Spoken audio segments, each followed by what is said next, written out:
How to create or launch a new project in Wrike. Hello friends, welcome to that tutorial. In this tutorial, I would be teaching you and exploring how you can create a new project in Wrike. So you must know that projects are a fundamental way to organize, manage, and work on or and report on work within Wrike. And here are the steps that you have to follow. Alright. So the first step is to create a project.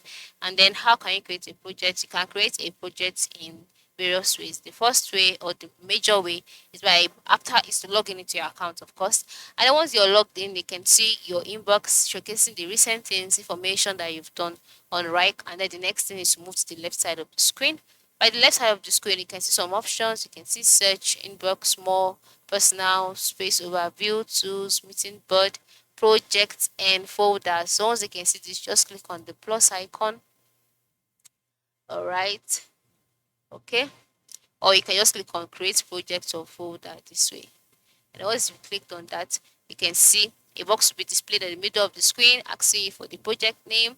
Then you can just put in the project name. So it could be um advertisement advertisement, and then you press enter, and then just like that the project would be created, or you just click on create at on the box, and then the project will be created. Now once the project has been created, you can now customize the project to suit your taste. You can decide to pin the project if it's very important.